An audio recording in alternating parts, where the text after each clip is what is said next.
Now, The Hunt Palmer Show. Yes! I feel like I've been waiting for this my entire life. You're listening to The Hunt Palmer Show on 104.5 ESPN Baton Rouge. Jolly good fun. Jolly good. Locking down the middle of the day. America's favorite daytime fun show. Live from the Mercedes-Benz of Baton Rouge studio. This is Hunt Palmer.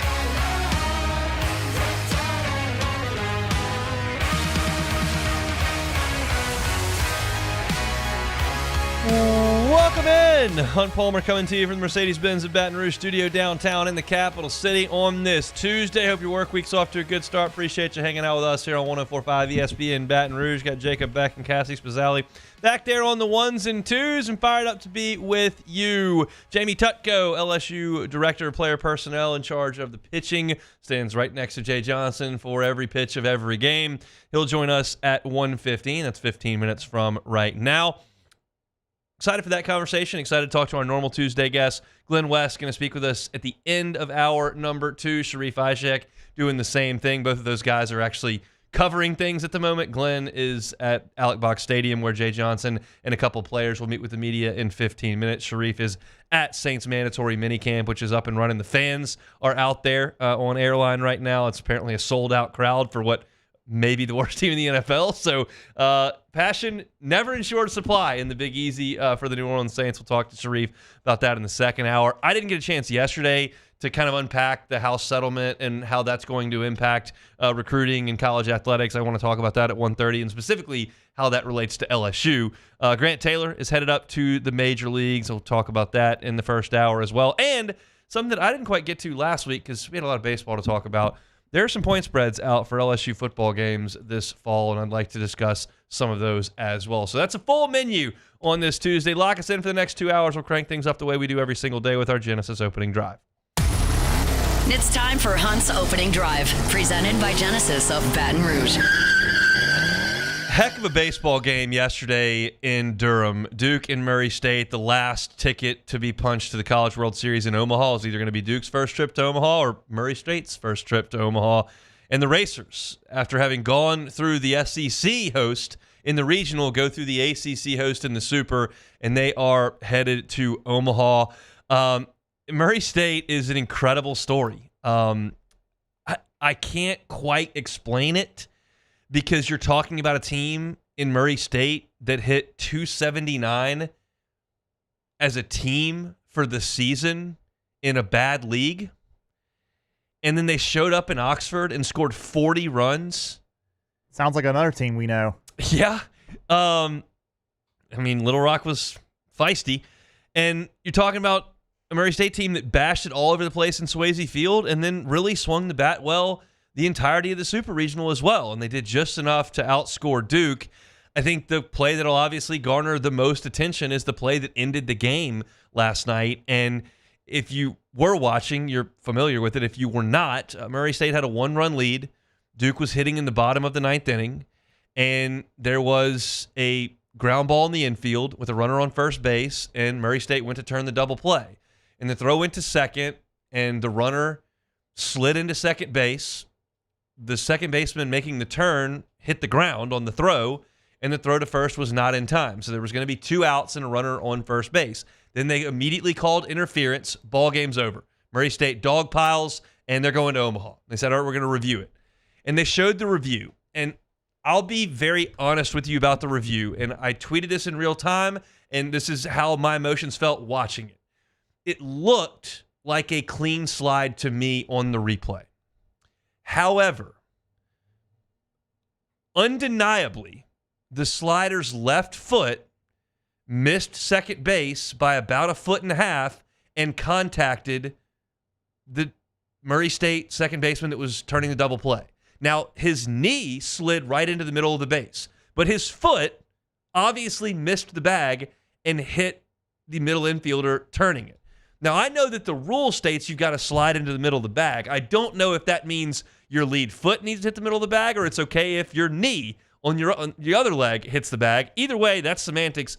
If they would have said runners out for interference, like, I would have bought that because his foot was clearly inside the baseline. But like I said, it looked like a clean slide to me. He very clearly contacted the base. He didn't slide through the base. I didn't think the slide was overly late. Like, I could have understood it either way. But they did rule that it was not interference. So Murray State, after dogpiling, had to go back out and get another out. And to their credit, they did. Ground ball to first base, easy play, and kind of a half-hearted dogpile on the second try. Completes the field of 8 in Omaha. And I wrote a little column on LouisianaSports.net. If you haven't seen it, it's very easy reading. It's not in-depth at all. This is early in the week stuff, just to kind of get a sense of what everybody that's going up there is playing for. And it's interesting to me, and I mentioned this yesterday on the show, but I find this field to be fascinating. This is not like the field that LSU played in 2 years ago. That field had just superstars all over the place. Paul Skeens started the All-Star game. He was out there. Dylan Cruz, second pick in the draft. He was out there already in the big leagues. Wyatt Lakeford was up in the big leagues in like 5 minutes for the Rangers for Florida. He was on that team. Jack Caglione just got called up for the Royals. He torched AAA. He was on that Florida team. Lake Forest was loaded. Nick Kurtz was on that team. He's in the big leagues already. You had Rhett Lauder on that team. He's in the big leagues already for Cincinnati. Like, it was a who's who. And it was awesome. There's a part of me that really likes that too. Do I love playing Florida for the national championship? Not really, but that didn't really have anything to do with Florida. I just don't like when it turns into Hoover North. But the Wake Forest stuff was incredible. And I think LSU playing Oregon State in 2017 was incredible. And I think the diversity of this field is interesting because it's not just a bunch of blue blood SEC teams with future top 25 picks on them. Like, there's a time and place for that. But there are some interesting storylines for me with this field, and I'll kind of run through them briefly. What was the Pac-12 has 3 teams in. Now, they're all in very different situations. Oregon State, I told y'all this the day that announcement was made that those schools were going to the Big Ten, and then the schools that left to go to the Big 12 went to the Big 12, and the schools that left to go to the ACC went to the ACC. But I told you this, like, I can't fake passion for Oregon State and Washington State athletics. I have none. But I can be sympathetic to their situation if you're a fan of those programs and you're like, man, our entire competitive hemisphere just collapsed. Now we got to go play in the Mountain West against who? San Diego State? Wow, that's gross. But their baseball team persevered.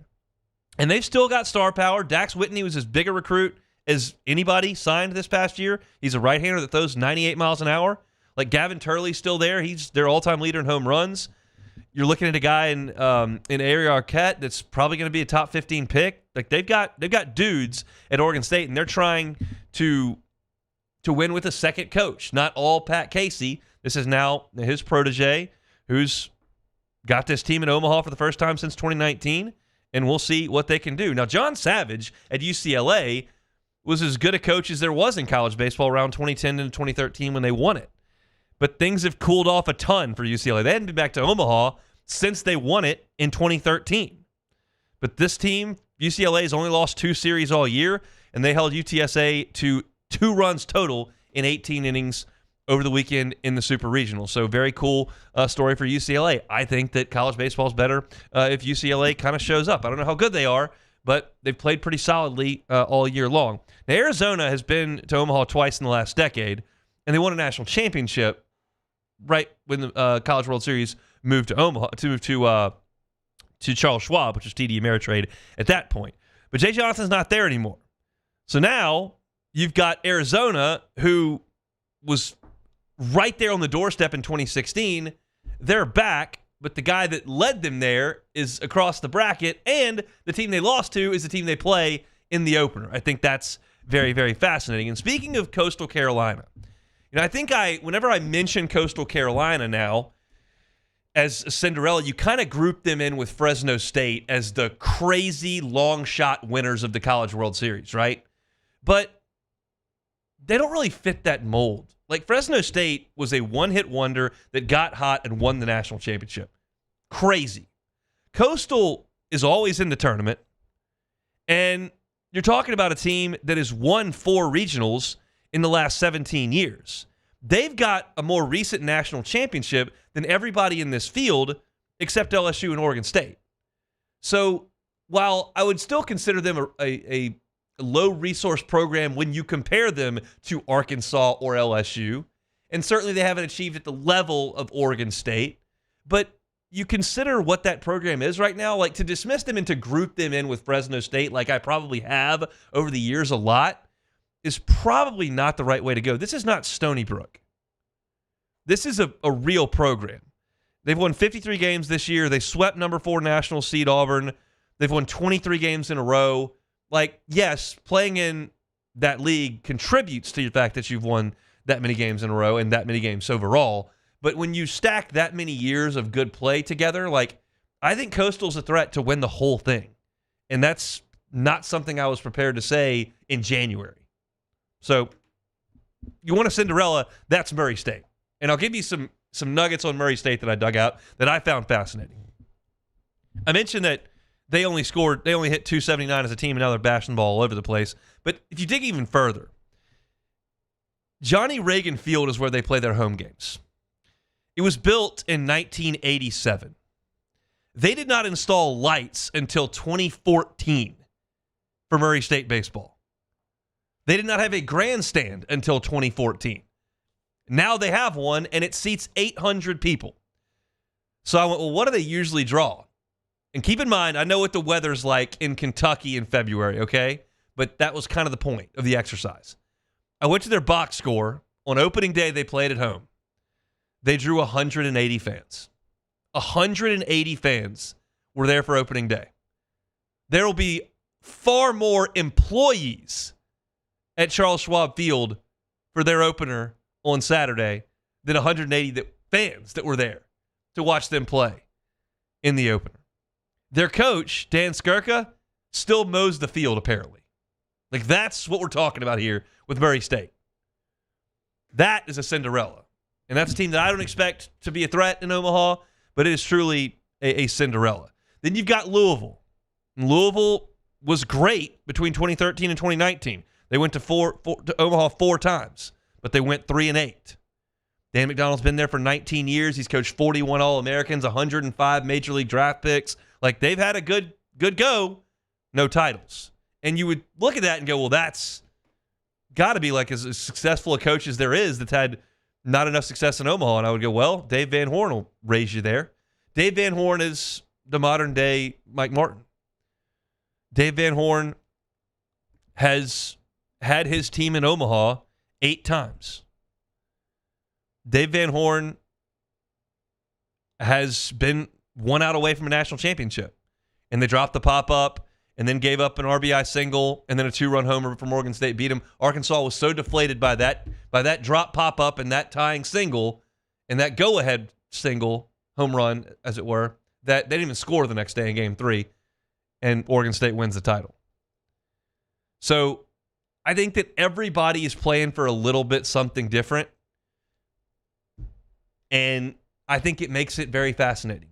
And because I don't think there's a juggernaut, and I would include LSU and Arkansas in that, I think they're both very, very good. But I like LSU's team from 2 years ago better than both of these teams. I like Wake Forest team from 2 years ago better than these two teams. I like Tennessee and A&M at full strength last year with Braden Montgomery probably better than these two teams. But they're the best teams left, and then they're on one side of the bracket, and one of them's losing on Saturday. So it just feels as wide open as you could possibly have it. I don't expect Murray State to win it.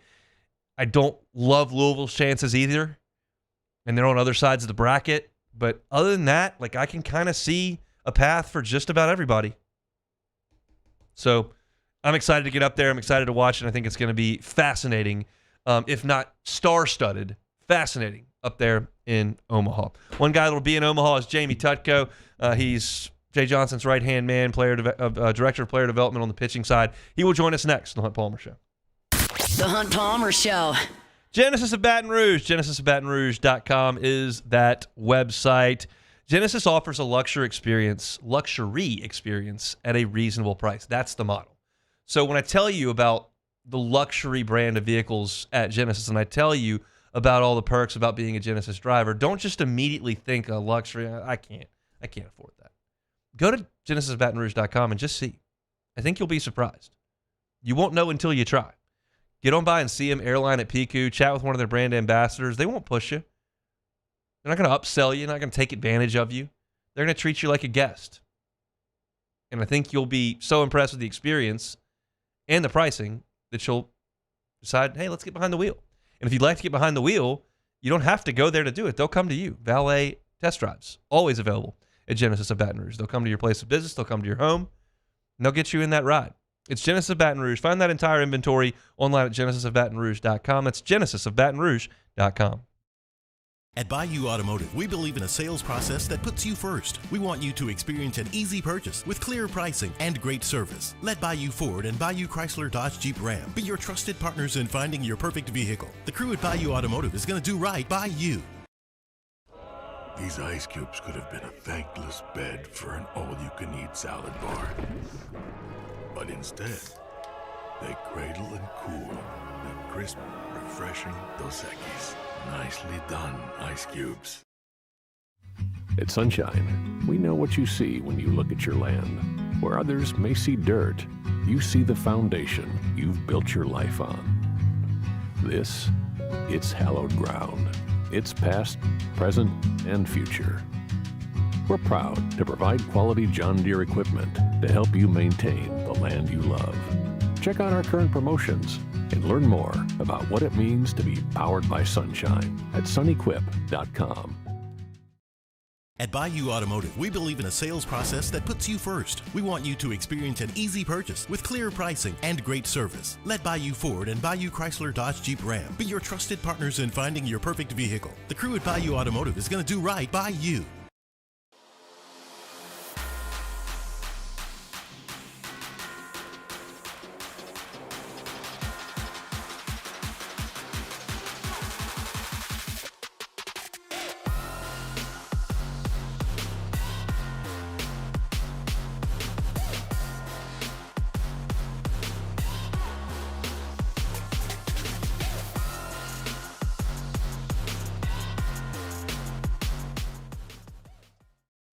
ED, low T, or simply seeking to optimize your health and performance? Goodwood Men's Sexual Wellness offers a range of discreet services to address your specific needs. We empower men to reclaim their health and confidence. Visit yourgoodwood.com.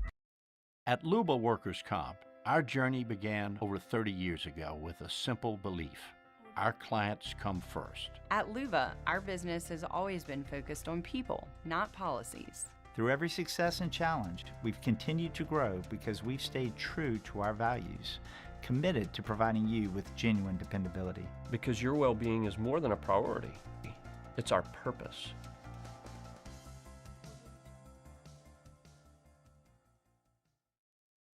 Gulf Coast Bank and Trust is giving our customers the power to bank anywhere, anytime during this challenging event. And we're right there with you. Our mobile banking app is a smart way to manage your money and time.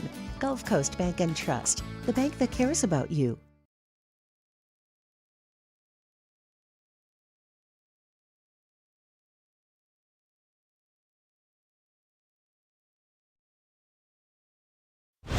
You're listening to The Hunt Palmer Show on 104.5 ESPN, Baton Rouge.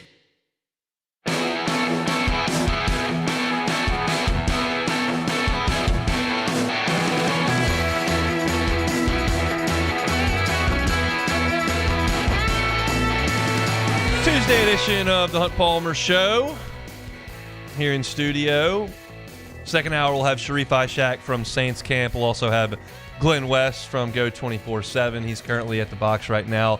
Player interviews, Jay Johnson meeting with the media as well. For those that are headed up to Omaha, I will be there starting Friday for my show. We'll be at the Ameristar in Council Bluffs, just across the river from Omaha. It's literally like Port Allen or Bruley to Baton Rouge, right there across the river. So I'll be at the Ameristar as long as LSU is there, and we certainly hope it is a long time. Jamie Tutko will be there for all of it, right next to Jay Johnson in that dugout. He's Director of Player Personnel in charge of pissing, and gives us a little bit of time here on this Tuesday. Last time we spoke was opening day. Lots transpired, but you're right where you want to be, Coach. Thanks for the time. Yeah, absolutely. No, I'm glad to be here. Let's talk about the last 2 weeks for your team. Obviously, a little bit jarring last Sunday with the 4-seed Little Rock just really playing a great game. What can you tell us about the attitude of the team that Monday and their response in that game, even falling behind in the regional final? Yeah, no, these guys have they responded unbelievably well. It's a lot of older guys obviously on our team. They've really answered the bell. After that tough Sunday loss last weekend, we came in on Monday and never would have felt like, okay, if we lose, we're done. It was just, we just went back to work and kept grinding. And, they're playing with a lot of confidence right now. And it's a lot of fun to watch these guys go. I want to ask you about a moment in the game on Sunday, the second game of the Super Regional. I know you were standing there, and I don't know if you were part of the conversation. This was just me from the press box watching. But when Stanfield punched that ball into right field, that's about as animated as I've seen Jay Johnson. He was out 15 feet out of the dugout, pumping his fist and pointing away at Stanfield. What created that reaction, do you think? Yeah, no, it's funny you say that because I said the exact same thing to somebody yesterday. That's the most animated I've seen him in a long time. There was a lot that went into it. I think the obvious is there was a bases loaded situation with Bassinger coming into the ball game, who's tough on right-handers, and we had a couple of left-handers on the bench that were ready to go, and I think it was kind of like that decision of do we go with the left-hander here? Do we stick with Stanfield? And then ultimately, Coach Johnson decided to stick with Chris, and Chris has been really good against right-handed arms all year, and he's been our guy.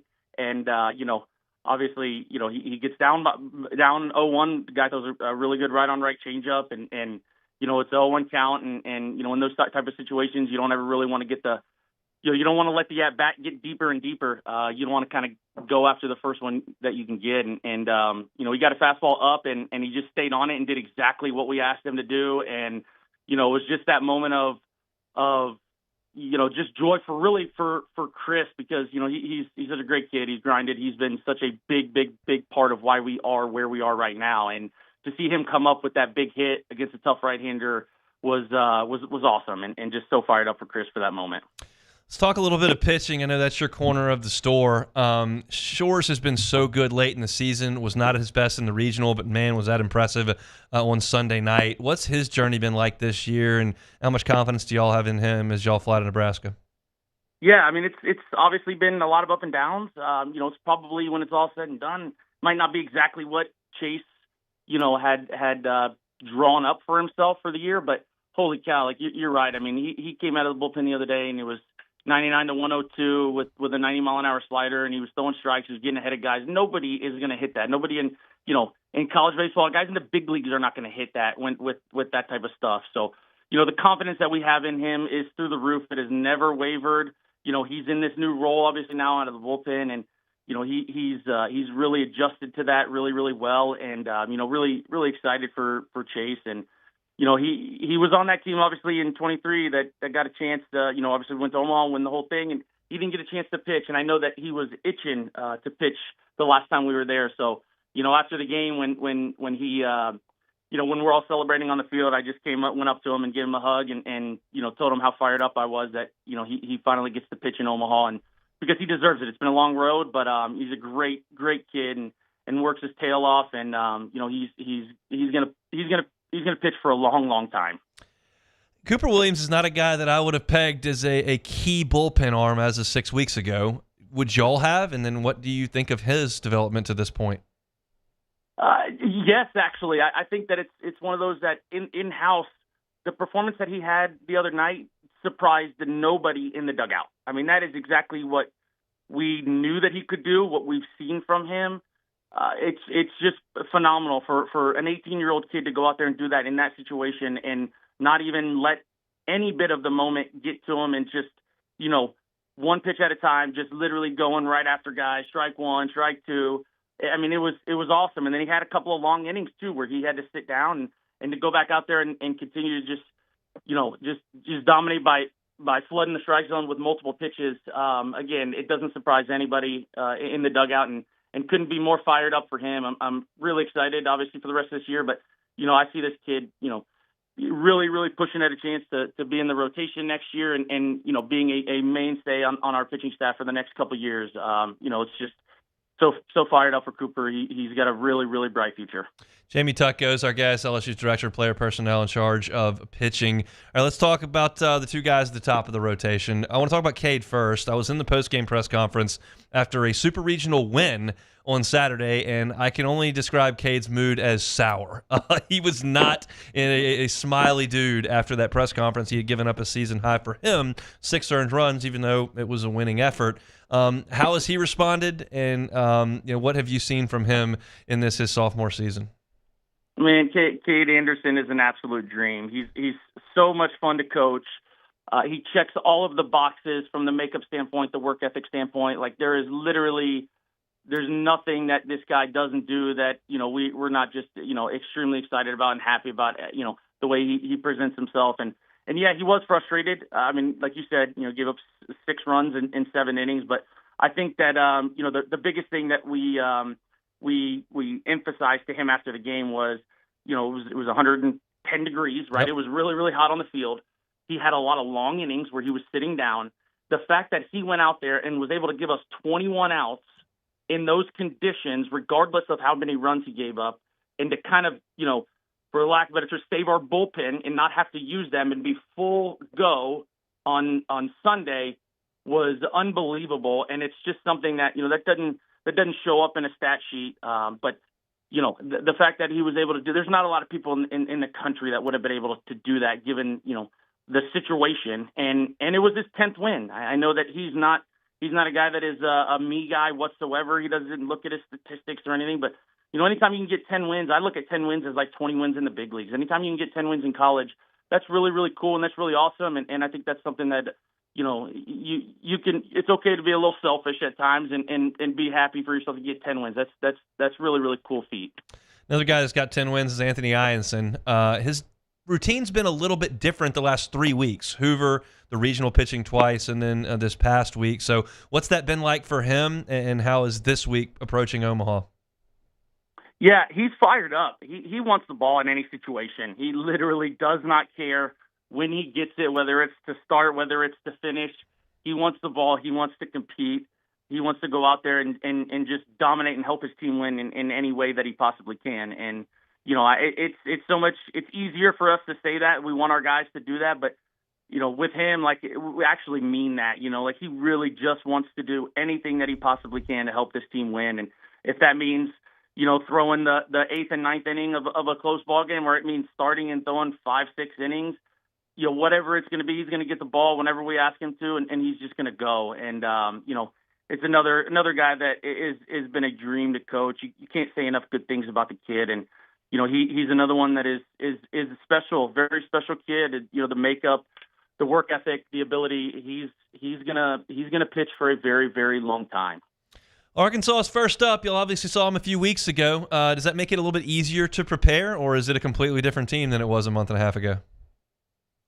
I mean, it makes it, a little bit easier to prepare just because, we have that fresh memory of these guys. But, the way that we go about it as a staff is we go into it like it's a brand new opponent that we haven't faced. Yes, we'll have our notes. Yes, we have all of our stuff that we had from just a month ago. But we're going to, approach this as a brand new team just so that, we're looking at things in a different lens. And it's obviously it's a different ballpark, right? So that ballpark is different than here. And, so we're going to treat things probably a little bit different there. But yeah, I think just the comfortability does make it maybe a tad easier. But, we're really excited. They obviously had a really good year. Last 2 teams in the SEC still standing. And, we're really excited about the matchup on Saturday night. I'm not asking you to tip your hand here, but is pitching and a game plan different in Charles Schwab as opposed to Alec Box in June, which is where y'all have been the last couple of weeks? Does that change the way that you coach your pitchers? Somewhat, but yes and no. It doesn't change the big, our big emphasis, right? We're still, we want to get ahead. We want to suffocate the strike zone. We want to throw multiple pitches for strikes. We want to dominate first pitch strikes, and we want to throw 2 out of the first 3 in the zone. So it doesn't change any of that. But I would be sitting here lying to you if we didn't know that it was a bigger ballpark. Yeah. But again, I will say this: being there in 23, it depends on the wind. If the wind is blowing in like it was for most of the tournament in 23, you know, it's hard to hit the ball out. But on Sunday, the game that we all like to forget, you know, where we gave up a couple touchdowns, the wind was blowing straight out. So, you know, that ballpark that day played like Tennessee's ballpark. You know, it really did. It was small and the ball jumped. So, you know, it kind of depends on the weather, on the wind. So, you know, we're going to treat it just like we normally do. And again, you know, we're going to dominate the things that we want to dominate, and that's first pitch strikes and 2 out of the first 3. Congratulations on a great run so far. Y'all travel safe, and we'll see you up in Omaha, Jamie. All right. Thanks, Hunt. Jamie Tutko, LSU's Director of Player Personnel, pitching. Really appreciate a little bit of time. Jamie's been good enough to come out and see us the last 2 years when we've been out at the box for opening day. They're obviously pretty close to playing at that time, literally. Like we're on at noon in those 2 games. And he came out at 12:15 and chatted with us before their, I think, 1 o'clock first pitch. Or, no, 2 o'clock first pitch. But now got a little bit more time. I know that Jay Johnson and the players are chatting right now with the media. So if anything of note comes from that, I'm quite confident we will not be getting a starting pitcher for Saturday from that. But if anything of note comes from that, we'll certainly chat with Glen West about it in about an hour from right now. But appreciate Jamie for a little bit of time. We'll step aside, come back. What do we got coming up next? I forgot even what we were. Oh, yeah. I wanted to do this yesterday. I didn't have time. We had too much baseball to get to. The House settlement's been approved. It's a new era of college athletics. How does that affect LSU, specifically in football, basketball, and baseball? We'll talk about that when we come back. The Hunt Palmer Show. At Bayou Automotive, we believe in a sales process that puts you first. We want you to experience an easy purchase with clear pricing and great service. Let Bayou Ford and Bayou Chrysler Dodge Jeep Ram be your trusted partners in finding your perfect vehicle. The crew at Bayou Automotive is going to do right by you.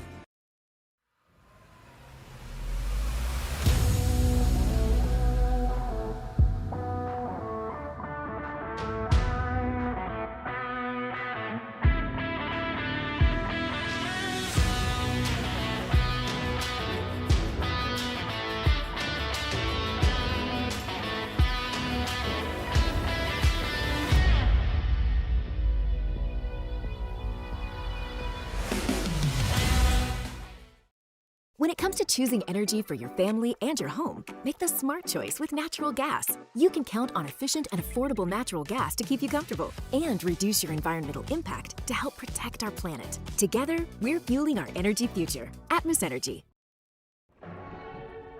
These are the luckiest ice cubes in the world. They could have been a thankless bed for an all-you-can-eat salad bar, but instead, they've been called upon to cradle and cool a crisp, refreshing Dos Equis.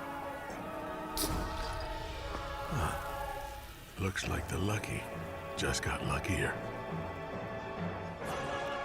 Dos Equis. Man, age is just a number. Don't let it dictate how you feel. Goodwood Men's Sexual Wellness has anti-aging services that can help you look and feel your best. Visit yourgoodwood.com and discover a renewed sense of vitality. At Ochsner, we know healing is a team sport.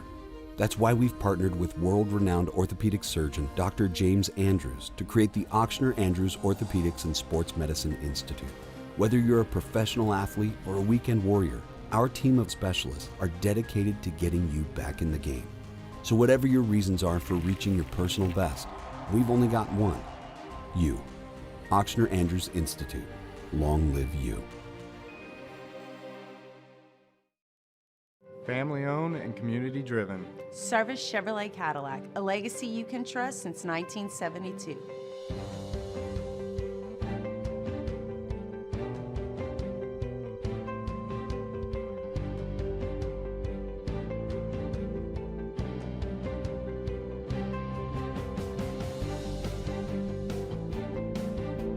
Service Chevrolet Cadillac, our family serving your family. For over 50 years.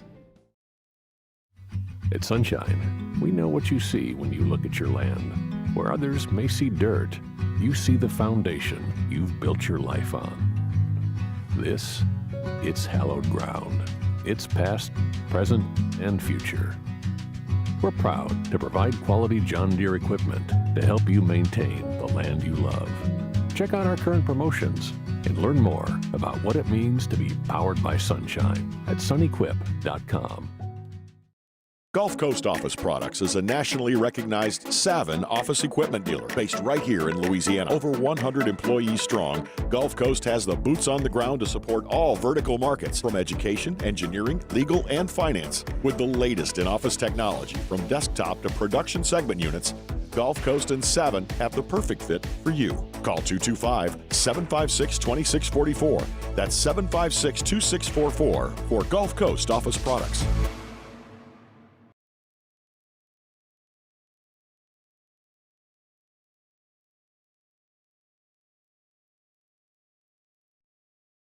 This is the Hunt Palmer Show on 104.5 ESPN, Baton Rouge.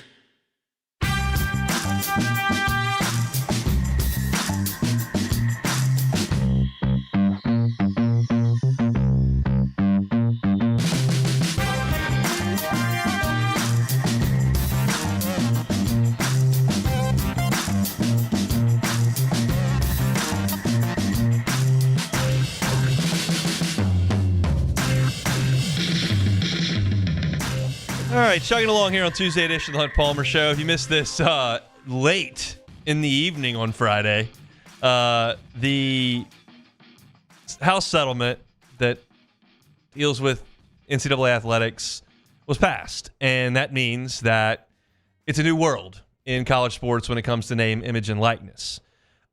Essentially, the nuts and bolts of this, and I think a lot of you are familiar with this at this point, but now schools, for the first time ever, are cleared to share revenue with student athletes. And the ruling indicates that the schools can spend a maximum, it's optional, a maximum of just north of $20 million with their student athletes this coming year. And that number is expected to rise annually as revenues rise. It's a percentage, and so that number will go from $20 million, probably just north of $25 million over the course of the next 4 or 5 years. That's a projection. But that's where things stand. Every NIL deal that a student athlete signs that's worth more than $600 has to be reviewed by a clearinghouse that will determine whether or not that is the market value. If they say that's fine, you sign for $100,000 for this or that, then you're good. Collect the money. If they look at a $100,000 deal and go, well, there's only $20,000 worth of value here, you can appeal that once with new information and say, here's why it's worth $100,000, or you can take the 20. But the clearinghouse, which is run by Deloitte, apparently is going to be able to turn these rulings around very, very quickly. Like, within a matter of a couple of days. Now, I probably trust Deloitte to follow through on that far more than I would trust the NCAA, which can't decide if an athlete is eligible to play sports for months at a time. But I'm still skeptical of that because of how many deals are going to be coming through the turnstiles. They've got this Go NIL portal thing that they can pump the deals into that can determine whether or not it's fair. And we'll see as the practice begins. But the thought here is that, okay, we've got players that are making significant money from the schools, and that's capped like an NFL team salary cap. And then you are free to go sign endorsement deals based on your social media standing or celebrity in the town that you're in for a business if the market indicates that that is adequate. No problem with Jaden Daniels winning the Heisman Trophy, walking across the stage with a big bucket of canes and getting a ton of money for it. You win the Heisman Trophy, you put chicken fingers out there and it's on social media, that's worth a lot of money. All good. They're good with that. Now, you go to a high school kid and say, hey, here's $700,000. Just need you to sign a napkin. Deloitte's going to look at that and go, no, that's for recruiting. That has nothing to do with his name, image, and likeness. He doesn't create that kind of marketplace value. This is not going to stand. And so that would appear to kind of settle the wild, wild west to an extent. I'm not sure that Oracle can pay Bryce Underwood what they did at that point in his high school journey in this future world. But that remains to be seen. Now, how does this affect LSU? Twofold. Two things with LSU for me. One, the schools get to determine how they allocate this $20 million. And as Ross Dellinger writes on Yahoo Sports, the indication for most schools is that 90+% of that $20 million will be distributed amongst the football and basketball programs, men's basketball programs. And then, based on what each program in your athletic department, where their standing is nationally and in the community, like, you'll allocate those funds XYZ. What I do know from some conversations with people at LSU is that because this has been so long in the making and we've known what this number was for months and months and months, there have already been very sincere conversations over at LSU about how to divvy up this $20 million. And certainly the first program to bang its gavel on the table is going to be the football program. They create the most money. They've got the most players. They've got the most competitive NIL landscape. They've got the most famous players. Like, they're going to take a sizable chunk. But here at LSU, like, women's basketball is going to get some money. I promise you, Kim Mulkey is not going to sit in the background and go, yeah, Brian Kelly, take what you need. Yeah, I know Jay Johnson, y'all are in Omaha. My son played there. Y'all can have some of that. No, Matt, I know you need some players on the men's side, so y'all go handle that. If there's any left over for me, like, I'll take a few bucks. Like, that ain't going to be how Kim Mulkey handles this. She's going to go and say this is a national championship program. I'm a Hall of Fame coach. We've got a big standing on this campus. We sell out the arena for our postseason games. Like, we're getting some money. And Jay Johnson in the baseball program, they're going to command more of that pie than, let's say, the head coach, Paul Maneri at South Carolina, than Butch Thompson at Auburn. I know they were the number 4 national seed still. Like, LSU's going to command more of that on the baseball side. And I believe, this is a guess. I believe men's basketball at LSU will probably get less than a lot of the schools in the SEC. That's a guess. But that is my guess. So you have to, as an athletic department, determine how you're going to allocate those funds. And I think at LSU, football's going to get a ton. They're going to compete with the top of the top. And I do think there's going to be a tougher wrestling match for those funds on the back end after football from the higher profile national championship caliber programs on this campus. And baseball is one of those, and women's basketball is one of those, and men's basketball knows how this game now has to be played, and they did spend some money that was before all this on players, and they're going to try to get their hat in the ring and see what they can get. But it's going to be competitive for that here at LSU. Now, the second piece to this is, how does LSU compete with this on a national level? How does it impact LSU's football team's chances of competing for championships and getting players and keeping them? And I believe this is a positive for LSU. No one is going to compete with Oracle, like for Bryce Underwood. Like, that is a unicorn of a situation. But there are 4 and 5 stars in the high school ranks and the transfer portal ranks every year. And when you just let anybody spend any amount on anybody, LSU is going to have a hard time against Texas. Going to have a hard time against Ohio State. That's just the reality.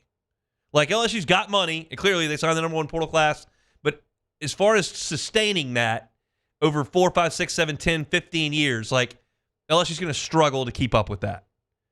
But if you rein it in a little bit, and I'm not ruling out under-the-table deals with this now. That's the way things went for decades and decades and decades, and I'm not naive to that. But LSU is going to generate a lot of money. They're going to keep up with the revenue share part of it, and I do believe that there are business people in Baton Rouge who will continue to ante up for fair market NIL deals that go through this clearinghouse. And so maybe the days of the $1.8 million per year NIL deal that is just pay for play are in the rearview mirror, because I don't believe that market value exists for your starting safety. I don't believe that market exists for your wide receiver. Maybe it does, but I'm not an expert on what amount of social media following warrants what amount of money. But I think LSU will compete, certainly will keep up on the revenue share, and then I think that there are enough business people in this state that are willing to work with LSU student athletes to do what is fair. And that's essentially what you've got to do now moving forward. It's not just cut the biggest check you can cut. Now, does LSU struggle to create as big a spotlight as USC in Hollywood? Maybe. But I think that this is a positive for LSU to try to keep things between the rails. LSU's not broke by any stretch of the imagination. But there are some folks in a cut as big a check as you want world that LSU would struggle to keep up with year over year. And maybe some of that's reined in now by this. Again, I'm not naive enough to know it's all going away. Like you're not going to take away the under the table stuff, but it'll be lessened, I think. And it'll certainly be lessened on the NIL front if deals have to be cleared through a clearinghouse. So I think it's a good thing. As I've always said, I'm positive. I'm pro student athletes earning money based on their name, image, and likeness. I don't know that I'm pro Nico Iamaleava going to the coach's office, demand more cash from the booster base or you're leaving. Like, that's not my favorite thing in the world. But if we can put some regulations on this and then let the student athletes be compensated a little bit for some of the great things they do, I think that's the happy medium. And this, while nothing's perfect, and there will always be people that try to circumvent the rules, I feel like this is a positive thing for the structure of collegiate athletics. That's what I think of it. There's one guy that doesn't have to worry about NIL deals in college because he's headed to the major leagues. We'll talk about that coming up next. The Hunt Palmer Show.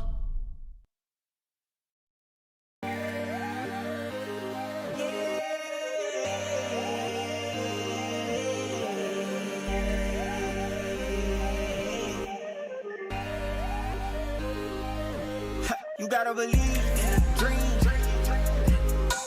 Believe. You gotta believe in a dream. Believe. You gotta believe. My whole team on wild. ED, low T, or simply seeking to optimize your health and performance? Goodwood Men's Sexual Wellness offers a range of discreet services to address your specific needs. We empower men to reclaim their health and confidence. Visit yourgoodwood.com. There it is, the extra mile, on the border of expected and extraordinary for those willing to go further, like vans customized for work or play, with safety and tech to keep you connected. Supported by a 5-star sales, service, and finance team, and backed by the 1-star you know. So go the extra mile. It's never crowded, because so few have what it takes to go there. Mercedes-Benz Vans. Flight by Yingling is raising the bar by crafting the next generation of light beer. With only 2.6 carbs and 95 calories, this is premium refreshment 6 generations in the making. Flight by Yingling. Raise the bar. At Luba Workers' Comp, our journey began over 30 years ago with a simple belief.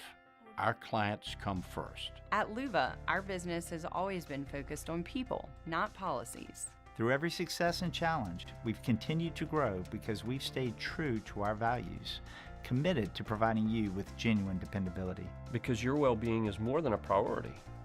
It's our purpose.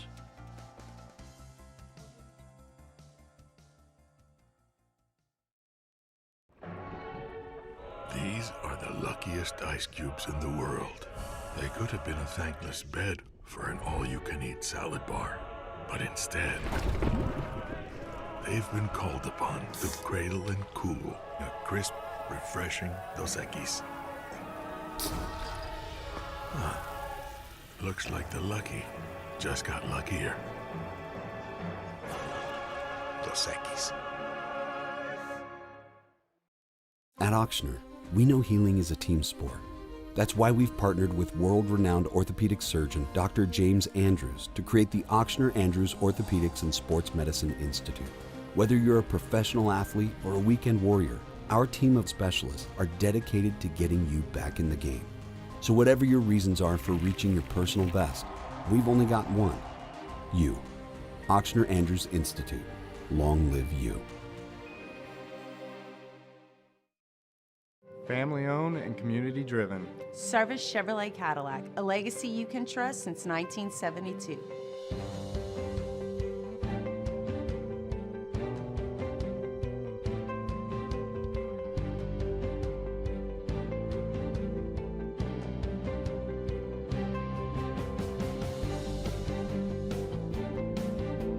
Service Chevrolet Cadillac. Our family serving your family. For over 50 years.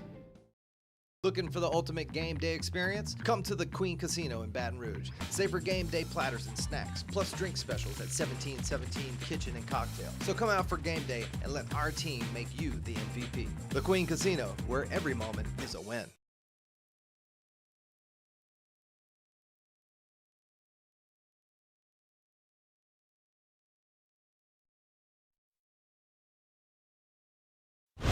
You're listening to The Hunt Palmer Show on 104.5 ESPN, Baton Rouge.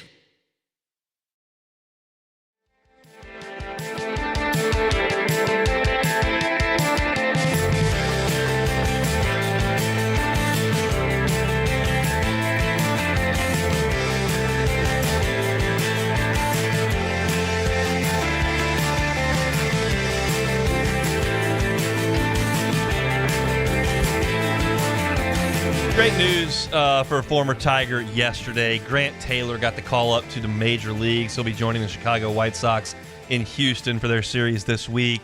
And Grant's time in Baton Rouge was cut a little bit short as a draft-eligible sophomore. Really closed his freshman year in 2022, Jay Johnson's first year. Really strong as a key piece out of that bullpen for a team that was just begging for anybody to come help Paul Gervais and Eric Reiselman out of the bullpen. And Taylor did an awesome job. Unfortunately, tore the UCL entering the 2023 season and missed that entire year.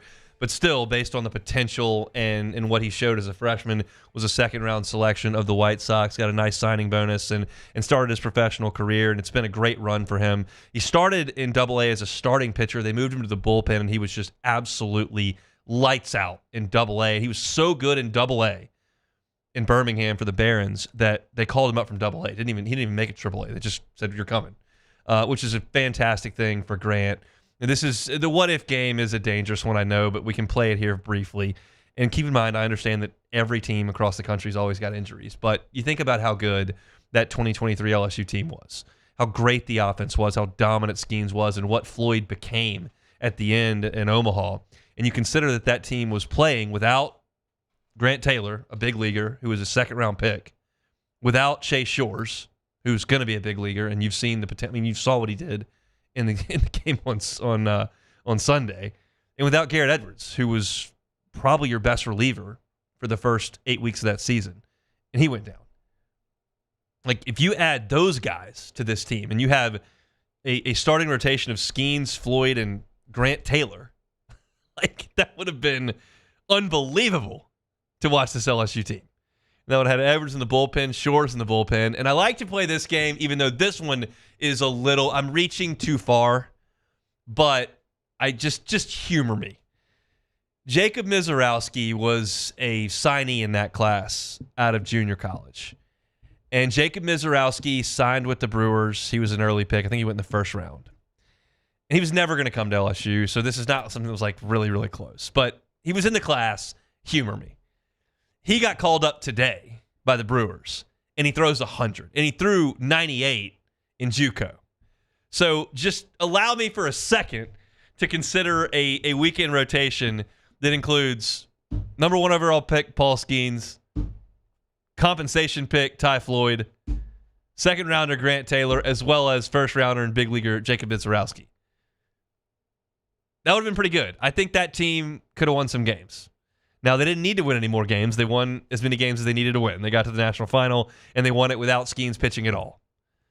But that's the kind of talent that LSU can attract, and it's a such an amazing what-if to look at that pitching staff. As great as Nate Ackenhausen and Riley Cooper were, like, I don't think those guys are going to pitch in the big leagues anytime soon.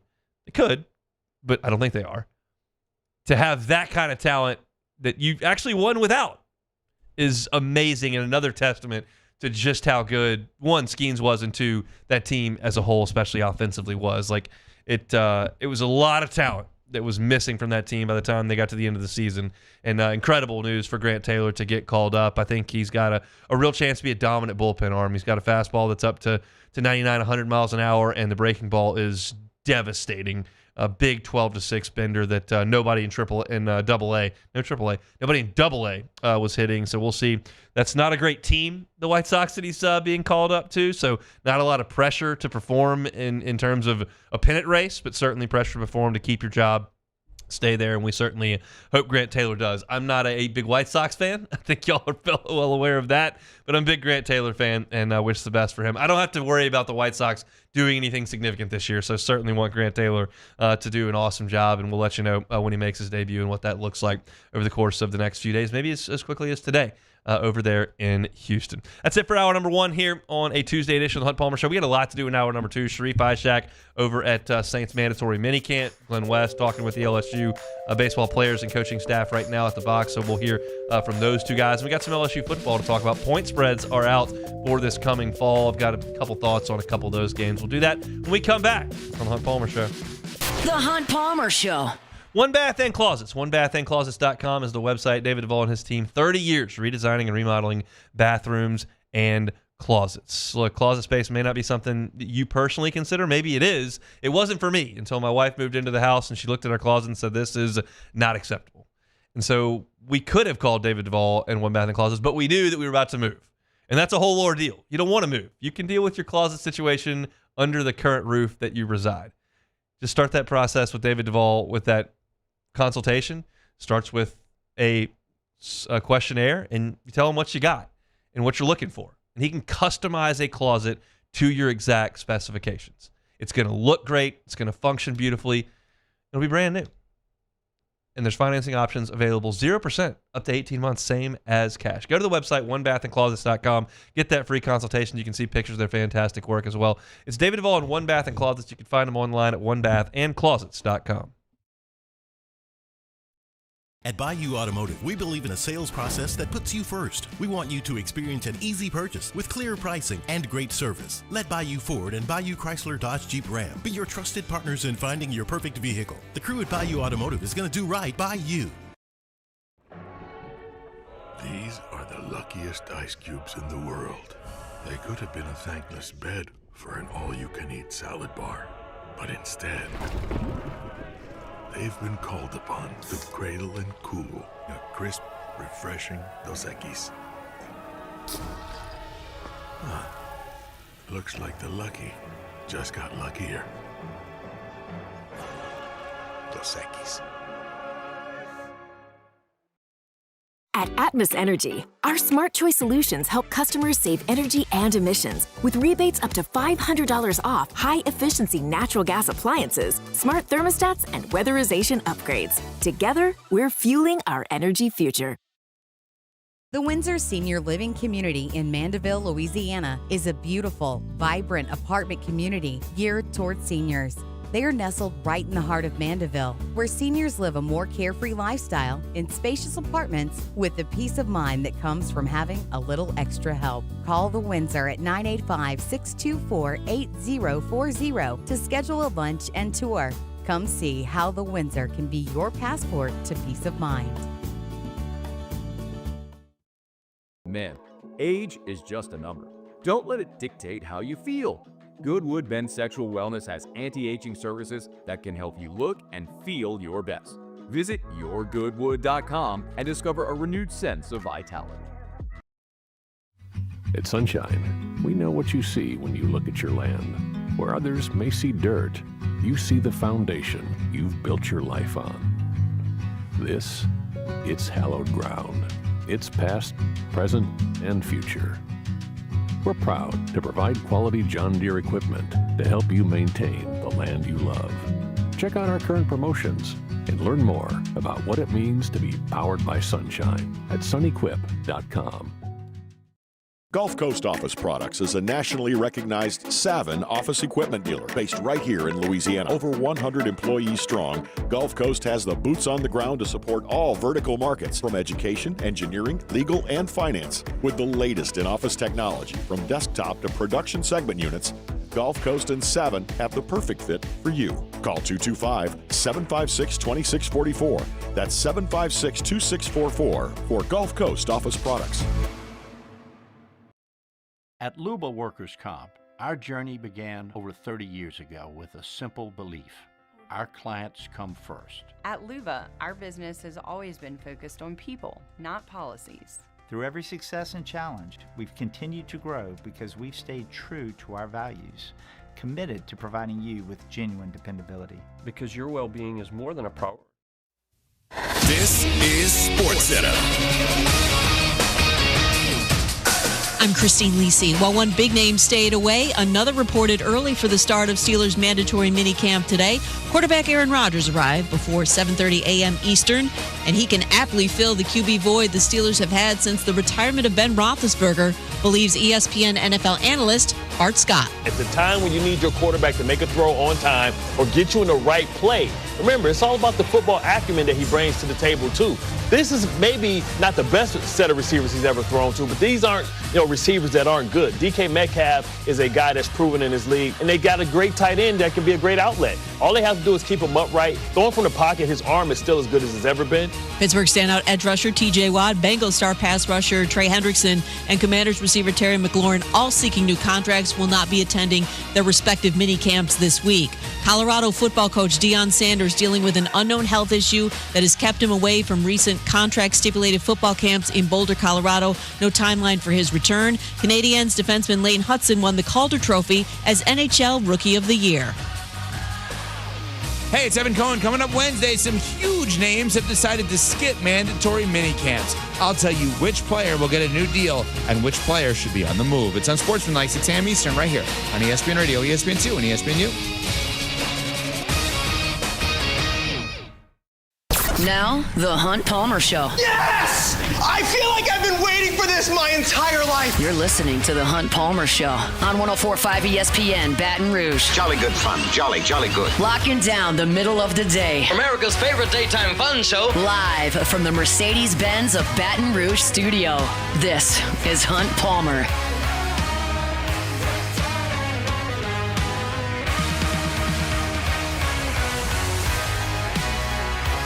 Hour number 2, Tuesday edition of the Hunt Palmer Show. Appreciate you hanging out with us here on 104.5 ESPN Baton Rouge. Sheree Aishek and Glen West, we think, over the next 30 minutes. We're going to try to link up with Glen West here in the next segment. Try to link up with Sheree Aishek at 2:30. If either guy is still working their actual jobs instead of hanging out with me for 15 minutes, we'll let that go. But if they have moved on from Saints minicamp and then the interviews and then the media session over at Alec Box Stadium, then we'll get to those guys here in the next 2 segments. A little housekeeping. I want to keep y'all posted. I am headed to Omaha on Thursday. I'll fly out Thursday morning. Anthony Renato is going to do my show for 2 hours here on Thursday. I'm sure he'll have a ton of awesome guests with his former teammates and great stories. It's a guy who won a title up there in Omaha and was really, really good in the process. So excited for Anthony to fill those 2 hours on Thursday.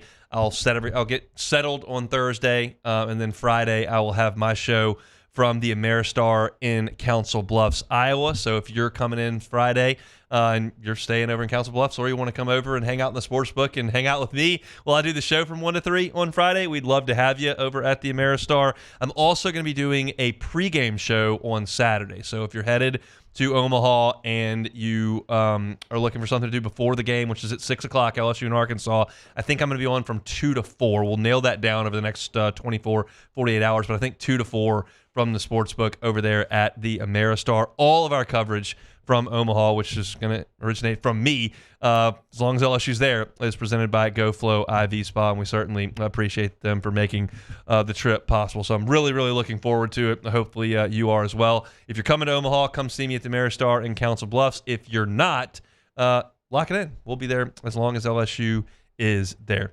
Let's talk some football to crank up the hour here. I missed this a couple days ago, but there are some lines out for college football games coming up in the fall, and 4 of them involve LSU to this point. LSU is a 7-point favorite at home against Florida. That's a week 3 game in Baton Rouge, and I think Florida is among the more fascinating teams this year because everyone was basically on the same page with Florida last year. It was, this roster's not that talented. They've fallen behind with NIL. Billy Napier's feet are hot. That seat is hot. And it feels like this is going to be the end of it. And they found a way late in the season with DJ Lagway at quarterback to beat LSU and to beat Ole Miss. But it still wasn't some sort of monumental season. They won 8 games. So the question is, does this offseason feel like last offseason with well, the schedule's still really hard. Is Billy Napier going to make it through all that? Because you still got to play all these teams. You got to play Georgia. You got to play LSU. You got to play Ole Miss. You got to play Texas. That's a lot. You got to go play Tennessee.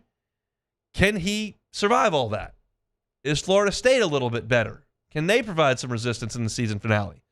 We don't have to worry about any of that on the back end. LSU's catching Florida right up front. And DJ Lagway and that team are coming into Tiger Stadium, and it's going to be really hot. And they think LSU is a touchdown better. And I think based on the roster, that's probably fair. What changes that dynamic is if DJ Lagway takes a big jump from his freshman year where he did suffer a tough injury in the middle that can kind of stunt your development. And if he's a star and he's a potentially the best quarterback in the SEC, well, that all of a sudden gets real interesting real quick. I think most people would suggest that LSU is a touchdown better than Florida. Certainly in Tiger Stadium, you would feel that way. But Florida is a fascinating team. The next game with LSU is the September 27th game at Ole Miss, and the Tigers are a 2.5-point underdog in that game. Now, that's basically just a home field edge. Maybe a little bit less than that. Maybe LSU is a point or two better, but you give Ole Miss a 2.5-point edge based on playing that game at Vaught Hemingway instead of in Death Valley. Everybody that evaluates Ole Miss entering this season is going to do so essentially based on one drive. Like one drive. Because Jackson Dart has been the quarterback there for 2 seasons. He goes down against Georgia. Austin Simmons comes in and leads a touchdown drive against Georgia. Now, that drive was a damn clinic, but it was one drive. And now that's what everyone's looking at going, well, this is the guy they got to run this offense. And truth be told, I'm not going to really react to the one drive as much as I'm going to react to the guy who called the plays on that drive. And I just think that with Lane Kiffin calling plays, if you've got a functional quarterback, that he's going to put up points. He got a lot out of Blake Sims at Alabama. Now, the supporting cast around Blake Sims is very good, but he doesn't need Joe Burrow. He doesn't need Cam Young. He just needs solid 4-star quarterback with a good enough arm and the ability to run his simplified offense. And I don't know how good Austin Simmons is at all, but I trust that he's good enough to run Lane Kiffin's offense. And so I think that Ole Miss will be a quality offensive team, and there'll be a challenge for LSU's defense. That's a September game. In September, LSU's defense in year 2 under Blake Baker, with all these transfer portal additions, will face Cade Klubnik in Clemson, DJ Lagway in Florida, and then Lane Kiffin's Ole Miss offense in September. That's a pretty good indicator of whether or not you've taken the necessary steps to be a national championship contender.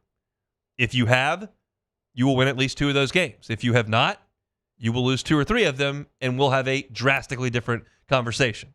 But essentially what Vegas is telling you with a 2.5-point point spread in Oxford is that LSU and Ole Miss is about a toss-up, which I think is probably pretty fair. The next game for LSU is Texas A&M in Baton Rouge, October 25th. Tigers are a 4.5-point favorite in that game. I'm excited, and I know I've boiled a lot of this down to quarterback play, but that's really what we know the most about, and it's pretty important. Marcel Reed is an interesting case because, he came in and ran the ball all over LSU. LSU wasn't ready for it. It was incredible, just running it down their throat. Read option, big plays, chunk plays, touchdowns, crowds going crazy. Shows up the next week in Columbia, South Carolina. South Carolina is ready for it. A&M can't move the ball. Played against Texas on Kyle Field. Huge rivalry game. Return of the showdown on Thanksgiving weekend. A&M literally did not score a touchdown. As we sit here in June, I don't think Marcel Reed's very good. That's my take. Now, if they played that clip in College Station, you would hear a bajillion Aggies go, well, you didn't stop him. You didn't stop him. He million touchdowns. And that's true. But that defense was not ready for that. They said that after the game. And I think it was a lack of preparation and execution on LSU's part, stopping the run, more so than it was just a stellar quarterback coming in and making unbelievable plays. He was running the read option for 15 yards a pop. So I think LSU is better than Texas A&M. I think LSU should win the game in Tiger Stadium. And I think having it at a 4.5-point number is probably pretty fair. Now, that's basically saying the rosters are a toss-up. I'm still a little concerned about LSU's offensive line and the defense as a whole, kind of. But I think it's fair to say LSU win that game by 4.5. And if you made me take a side on that game today, I would lay the points with LSU. And then the last game is LSU at Alabama, November the 8th. Tied, 6.5-point favorites. Now, on November the 8th, there could be a fever pitch in Tuscaloosa around Kalen DeBoer. Like, it's fair to say that? If they lose 2 games before November the 8th, and have then lost 6 over the course of a year and a half, like, that town is going to be on fire. Because they're just not equipped to handle that. Their brains have been warped by 17 seasons of the greatest coach of all time. They think it has to look a certain way. They're learning that all of us have lived in this real world where you actually have to be interested in all the games and you could lose on a given week. They didn't know that that was the case. And they may know that that's the case come November. They may be riding a heater where Ty Simpson's slinging it around and Kalen DeBoer is the toast of Tuscaloosa. But that's game either way is going to be very difficult for LSU to go win because it's just very, very difficult to go win in Bryant-Denny. Now, it's been done. Texas went and did it. And LSU has had their great teams go in there and do it. But Vanderbilt beat Alabama in Nashville. Oklahoma beat Alabama in Norman. Like, still going into Bryant-Denny is a very difficult order. And that's a lot of points, almost a touchdown, with as well as LSU's quarterback figures to be. But he didn't play well against Alabama last year. So we'll see. I think that that's a lot of points for me at this point. And I think that obviously circumstances can change drastically between now and November the 8th. We'll know a lot more.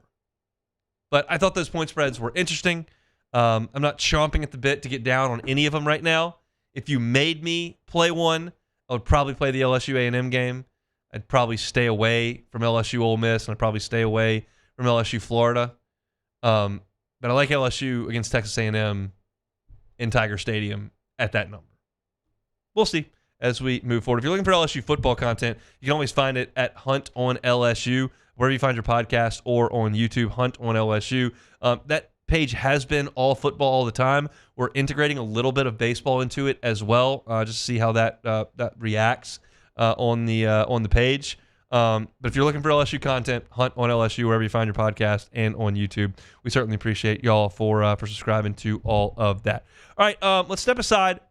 We'll see if my guys are ready for action at this point. We're going to attempt in the next segment to run down Glen West, see if they're done with LSU media over at the box. If not, I've got some baseball things that we'll talk about. We'll get to Sharief or Glen at 2:30. Just depends on if they're done. Live radio happens like that sometimes. We'll be back either way after this.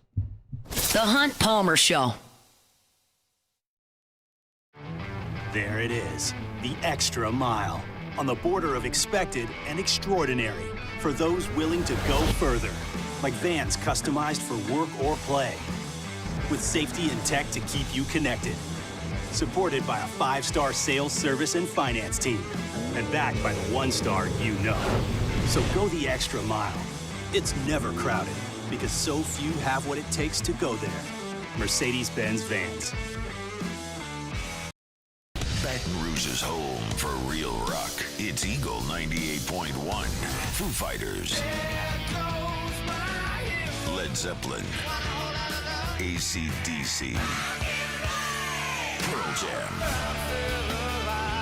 And the flagship home for LSU sports. Take us anywhere with the Eagle 98.1 app. Eagle 98.1 is the rock station.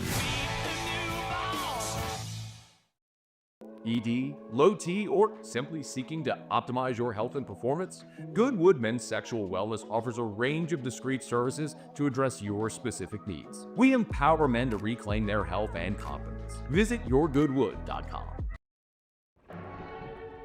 These are the luckiest ice cubes in the world. They could have been a thankless bed for an all-you-can-eat salad bar. But instead, they've been called upon to cradle and cool a crisp, refreshing Dos Equis.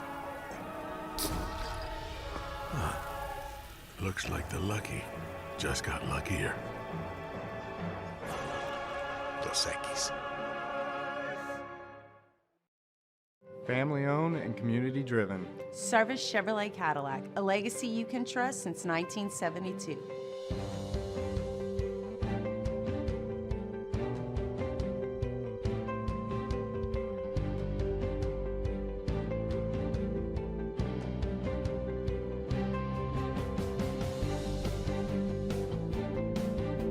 Service Chevrolet Cadillac, our family serving your family. For over 50 years. At Sunshine, we know what you see when you look at your land. Where others may see dirt, you see the foundation you've built your life on. This, it's hallowed ground. It's past, present, and future. We're proud to provide quality John Deere equipment to help you maintain the land you love. Check out our current promotions and learn more about what it means to be powered by sunshine at sunequip.com.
This is the Hunt Palmer Show on 104.5 ESPN, Baton Rouge.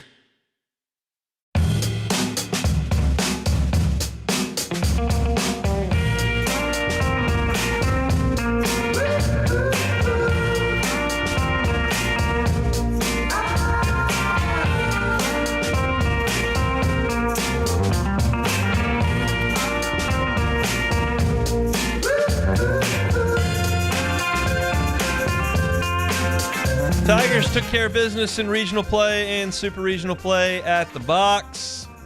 We're headed to Omaha. We'll go to the box now because Jay Johnson and the players just finished up meeting with the local media, Glen West. Part of that gaggle, good enough to give us a little bit of time here on this Tuesday, just a little bit later than normal. Joins us on the Jim's Firearms Hotline. Glenn, how are you? Hey, Hunt. We actually we're running a little long with Jay, so he's actually still talking to the media right now. So, but we got a good portion of it in. Well, you could have just stayed. I could have handled it. You kind of got a job to do, but I appreciate you for jumping aboard. I'm assuming Jay gave us his starting pitching plans for the weekend. Is that correct?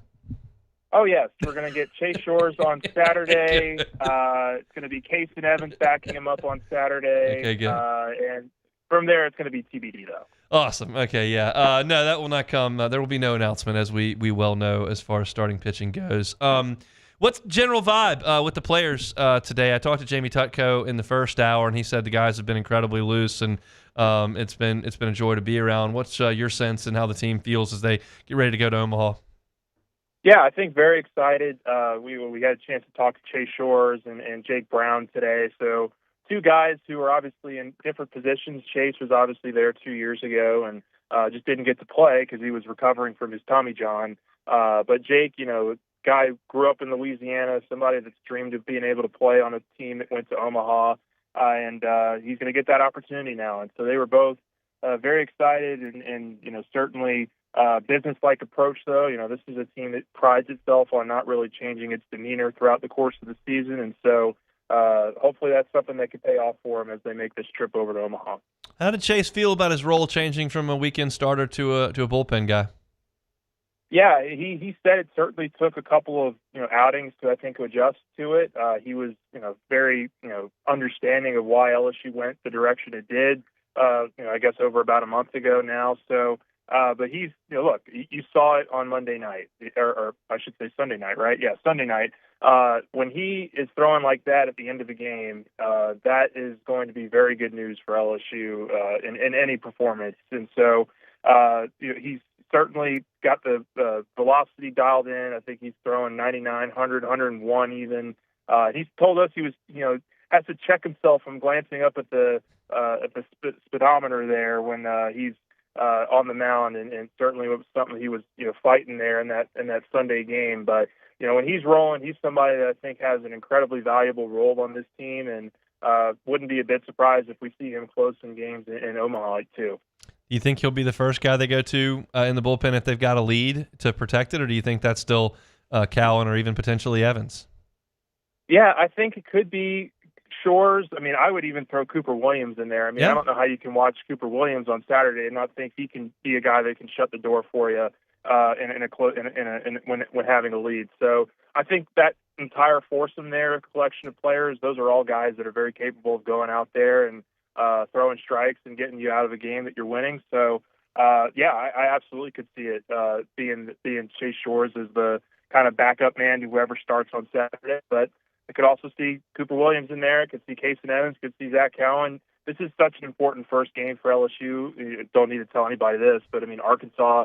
Jay Johnson just told us it's the most talented team LSU's played all season long, and you certainly want to get off to the right note there and not have to go through the losers bracket like they've done the last couple times Jay Johnson's been to Omaha. He said he'd love to be able to go through the winners bracket just one time, so that's certainly the goal.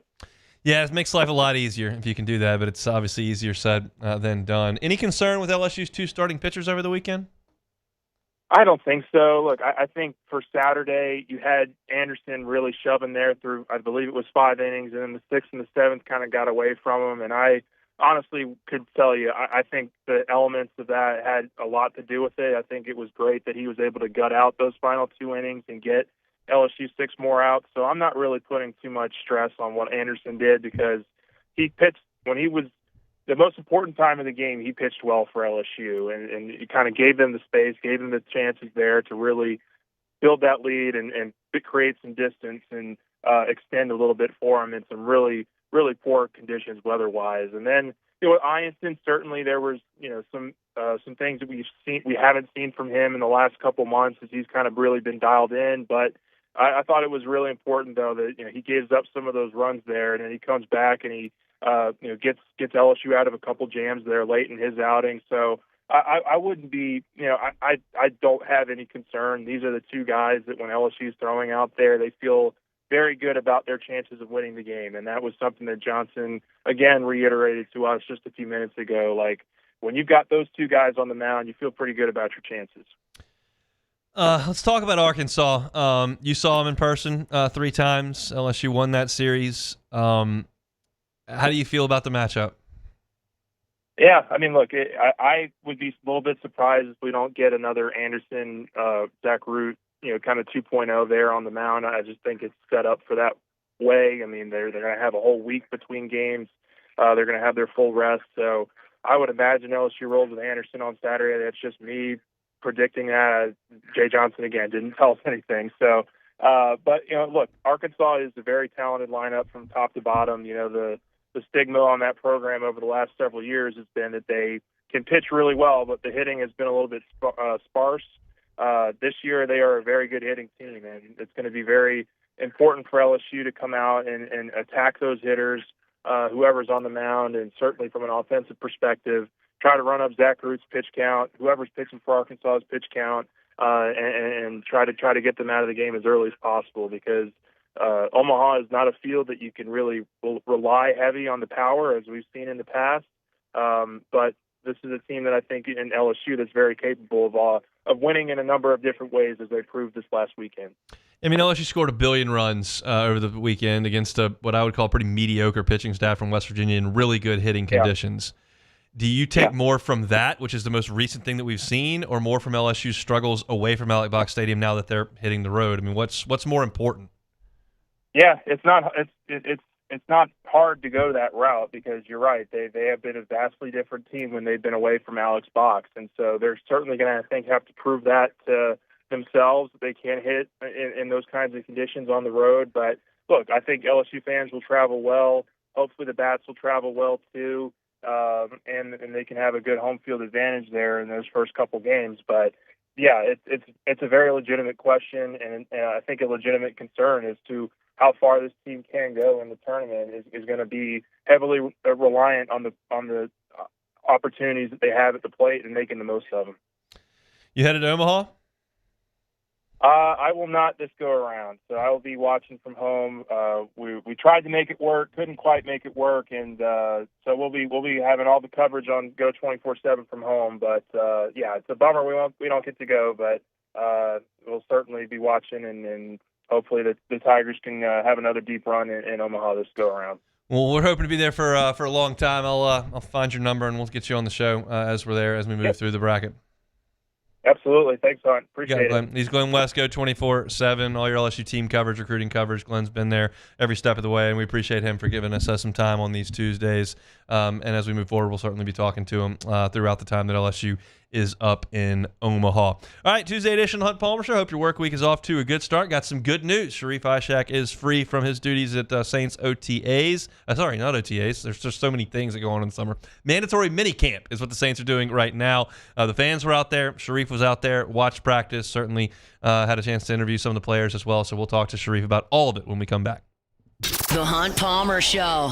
Genesis of Baton Rouge. GenesisofBatonRouge.com is that website. Every car that's on the lot is online at GenesisofBatonRouge.com. How about 10 years, 100,000 miles on the warranty? 10 years, 100,000 miles on the warranty. How about 3 years of complimentary valet maintenance? Those are just some of the perks of being a Genesis driver. Nobody likes to go into the dealership and sit there and wait for your maintenance to be done and watch the Price is Right and lose all your morning.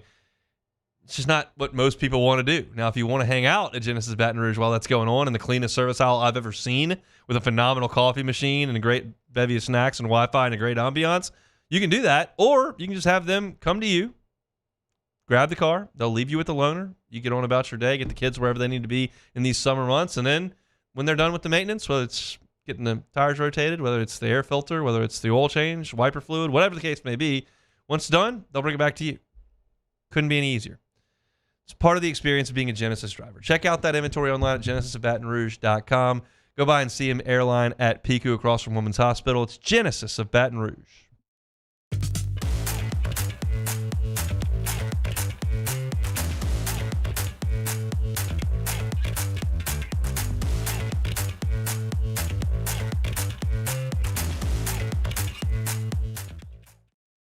It's not just a game, it's a religion. You've got your team colors, team swag, and now your very own website. LouisianaSports.net. Everything LSU, Saints, and Pelicans. Sports on demand. In-depth coverage by sports writing pros with continuously updated news. And with the LouisianaSports.net newsletter, you get pinged directly with top trending stories. Best of all, now and always, no paywall. It's free. LouisianaSports.net. Powered by 104.5 ESPN Baton Rouge. Your home for Louisiana sports.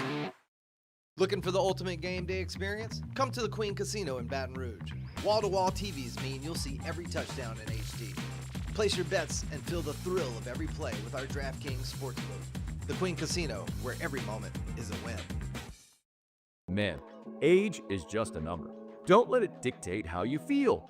Goodwood Men's Sexual Wellness has anti-aging services that can help you look and feel your best. Visit yourgoodwood.com and discover a renewed sense of vitality.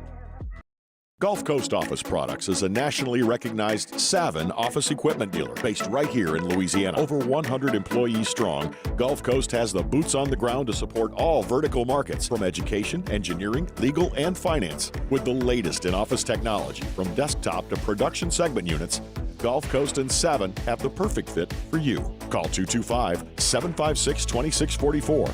That's 756-2644 for Gulf Coast Office Products. At Luba Workers' Comp, our journey began over 30 years ago with a simple belief: our clients come first. At Luba, our business has always been focused on people, not policies. Through every success and challenge, we've continued to grow because we've stayed true to our values, committed to providing you with genuine dependability. Because your well-being is more than a priority. It's our purpose.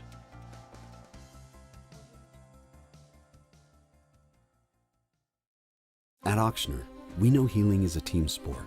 That's why we've partnered with world-renowned orthopedic surgeon Dr. James Andrews to create the Ochsner Andrews Orthopedics and Sports Medicine Institute. Whether you're a professional athlete or a weekend warrior, our team of specialists are dedicated to getting you back in the game. So whatever your reasons are for reaching your personal best, we've only got one: you. Ochsner Andrews Institute. Long live you.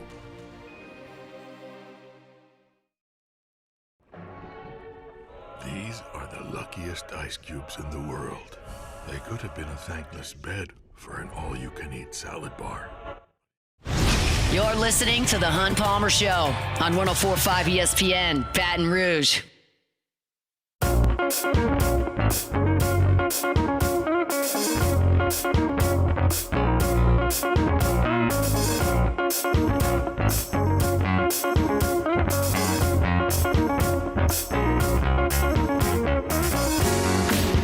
The internet is abuzz with updates from NFL minicamps all over the country. Cam Ward, apparently 20 of 21 today at practice. So basically the Titans are headed to the Super Bowl is what I gather from that. Maybe not. But mandatory minicamps are firing up all across the country. Saints no different down there in Metairie. Sheree Aishek was there for all that joins us now on the Jim's Firearms Hotline. Sharief, you sweating a little bit out there? It was so damn hot out here. I'm not even going to lie to you. I was sweating. It was nasty out here. But, you know, it's June. It is what it is. I'm told there were quite a few fans there, so it didn't appear they were too turned away by the fact that the Saints have the lowest over-under for wins in the league, and it's hot. Sounds like the Black and Gold Nation was out there. It was a sellout. The entire sideline packed from end zone to end zone. Like, you couldn't find an empty seat